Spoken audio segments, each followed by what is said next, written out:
Imagina só acordar no meio da noite, olhar para a própria perna e ter a certeza absoluta de que ela não é sua. Não, isso não é metáfora, não é sonho. É um caso real descrito pelo neurologista Oliver Sacks no livro O Homem que Confundiu Sua Esposa com um Chapéu.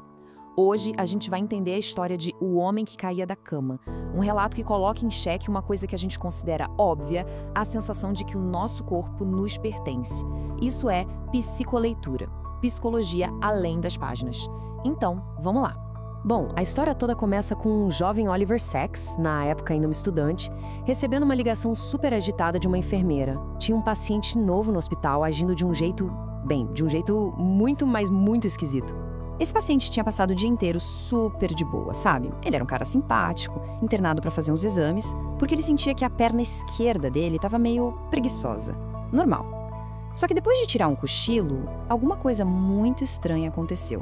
Encontraram ele no chão, do lado da cama, e ele se recusava a voltar para ela. Quando o Sacks chega no quarto, a cena é essa. O homem tá no chão e o rosto dele é uma mistura bizarra de raiva, confusão e até um certo espanto. E ele não tirava os olhos da própria perna, encarando ela como se fosse um objeto de outro planeta. Agora, a parte mais fascinante para mim é como a mente desse cara tentou criar uma lógica para uma situação completamente impossível. Vamos tentar entender a história pelo ponto de vista dele. Ele conta pro Sacks que acordou e quando foi se mexer, sentiu uma coisa horrível na cama junto com ele. Nas palavras dele, eram a perna de alguém, uma perna humana amputada. Ele ficou totalmente chocado, com nojo, uma cena pavorosa. Então o cérebro dele começa a trabalhar rápido para explicar aquilo. Pensa na lógica que ele montou. Passo 1, o fato. Tem uma perna cortada na minha cama. Passo 2, o contexto. É véspera de ano novo, o pessoal do hospital tá num clima de festa. A conclusão que ele tira parece lógica. Alguma enfermeira engraçadinha pegou uma perna lá da sala de anatomia e colocou na cama dele para pregar uma peça de mau gosto. Aliviado por ter resolvido o mistério, ele decide acabar com a brincadeira. Ele agarra aquela coisa horrível com toda a força para jogar para fora da cama. E é nesse exato momento que o mundo dele desaba. Porque quando ele joga a perna, ele vai junto. A tal coisa estava grudada nele. É uma história de cair o queixo, né? E olha que isso é só um gostinho do que tem no livro O Homem que Confundiu Sua Esposa com um Chapéu. Aliás, para quem se interessar em ler mais casos como este, o link para comprar tá aqui na descrição, ok? Mas vamos voltar para o nosso paciente, porque a história tá longe de acabar. A partir daí, o pânico toma conta do cara. E o diálogo que acontece em seguida entre ele e o Dr. Sacks é simplesmente surreal. O paciente, agora em completo desespero, mostra a perna para o Sacks. Ele agarra a perna com as duas mãos, tenta arrancar do próprio corpo. Ele chega a dar socos nela com uma fúria inacreditável, 100% convencido de que aquilo não pertence a ele. E o Sacks, com uma calma que a gente nem imagina, tenta trazer a realidade de volta para a conversa.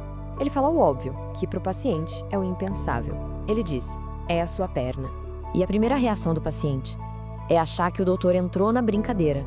Ele não consegue nem conceber que o médico falaria uma coisa daquelas a sério. Na cabeça dele, o Sacks agora também fazia parte da pegadinha.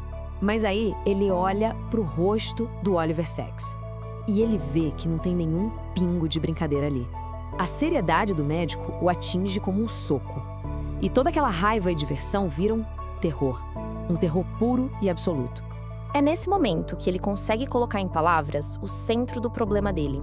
Ele descreve essa desconexão total, essa perda do sentimento de que aquela parte do corpo é dele. A perna não parece sua, não parece nem real. O Sacks, vendo o pavor genuíno do paciente, percebe que precisa ir mais fundo. Ele precisa entender o tamanho dessa fratura na percepção do cara. Então ele faz a pergunta que vai levar o delírio do paciente até a sua conclusão mais lógica e mais aterrorizante. O Sacks pergunta: tudo bem, se esta coisa não é a sua perna esquerda, então onde é que ela tá? Onde está a sua verdadeira perna esquerda? A resposta, gente, é de arrepiar. O paciente fica pálido, branco, como se fosse desmaiar, e responde: eu não sei. Ela desapareceu. Sumiu. Para o cérebro dele, a perna não tinha sido só rejeitada. Ela foi completamente deletada do mapa do corpo. E se alguém aí tá pensando que essa é uma história única, um caso bizarro que só aconteceu uma vez na vida, saiba que não é. O próprio Sachs, um tempo depois, recebeu uma carta de outro médico neurologista descrevendo um caso assustadoramente parecido. Olha só que loucura a semelhança. O paciente desse outro médico também acordava no meio da noite e encontrava o que ele descrevia como uma perna cabeluda, morta e fria na cama. E, igualzinho ao paciente do Sachs, toda noite ele empurrava a tal perna para fora da cama e, claro, acabava caindo no chão junto com ela. Pois é, esse fenômeno bizarro tem um nome técnico, asomatognosia. É uma condição neurológica bem rara em que o cérebro, por causa de uma lesão, geralmente numa área chamada lobo parietal direito, simplesmente perde a capacidade de reconhecer uma parte do corpo como sendo sua. Esse caso não é apenas sobre neurologia, é sobre identidade. Quando o cérebro falha em reconhecer o próprio corpo, o que acontece com o eu? A nossa sensação de sermos uma pessoa só, um todo unificado, é muito mais frágil do que a gente costuma imaginar. Se você gostou de mergulhar nesse caso do livro O Homem que Confundiu Sua Esposa com um Chapéu, deixe seu like e comenta aqui qual outro relato do livro você quer ver por aqui. A gente ainda vai explorar outras histórias tão perturbadoras e fascinantes quanto essa. Psicologia além das páginas. Um abraço e até o próximo.